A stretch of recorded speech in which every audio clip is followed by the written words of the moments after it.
dito sa barko. 440.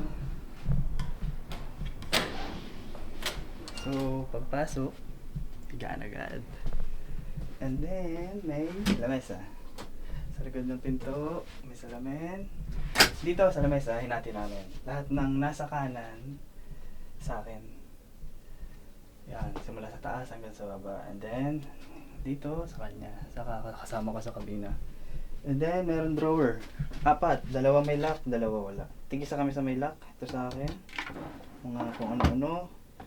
Tapos sa kanya. Tapos 2 walang lock. Mga pagkain.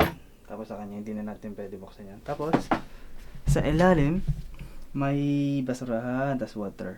Sapatos niya, ito luggage ko yan. Hindi ako bumibili dito ng water kasi ang target ko, gusto ko matapos yung kontrata ko, walang ginagastos. Pero ngayon, 25 days bago ko umuwi. Mukhang ma-achieve ko naman na wala talagang gagastusin. So, dito sa likod, upuan ko, towel ko. Then, meron tayong 4-door cabinet. Dito sa side na to, ito sa akin. Tapos ito yung sa kanya.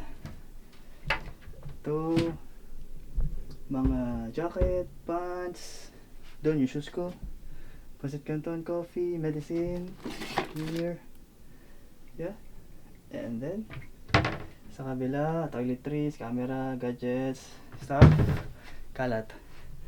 Ito sa kanya, hindi na natin ito bubuksan. Tapos sa taas, may mga life vest. Yan. Tapos sa gilid ng cabinet, higaan. Dito sa taas, si Rick, yung kasama ko. Pilipino din. And then, dito ako. Sobrang liit lang niya. Talagang sakto lang na makahiga ka. Ayan, no? So, sa paghiga ko, merong Rubik's. Tsaka, ito, dito Pringles. Coffee beans. Nilagay ko yung coffee beans dito kasi pag umaga, gusto kong inaamoy yung coffee beans. Ito, mayroon akong crucifix galing Manawag, magnet. Ito, maganda to.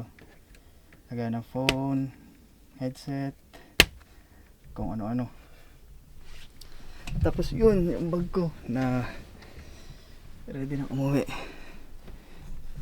Tapos ito, useful to, mga ganito. Sabitan ng kung ano-ano. Tapos meron ditong bag. Yun yung nilaban ko kagabi, hindi ko na natiklop, nantok na ako. Ayun, bali ganun lang kaliit yung kabina ko. Ayun, sa gilid ng higaan, CR. Yan, parang pagpasok, inidoro agad. And then, yeah, hot and cold. Shower, yes. Lagyan na sabon. Tapos, may cabinet. Dito sa side na to sa akin, sa kaliwa, sa kanya. Hindi ko nabubuksan. Private yan. Pero itong mga to sa kanya to. At to sa kanya din, sa kanya din. Yung ganun lang kaliit ang CR. Yan, inodoro. Pag umupo ka sa inodoro, abot mo lahat. Hindi ako nag-iiwan dito ng kung ano kasi gusto ko safe lahat ng gamit ko. So yun, paglabas ng CR, yun lang, yung kabina ko dito sa barko. The best, Ida Prima. So that's it for now. Alis Bunda ba? See you soon.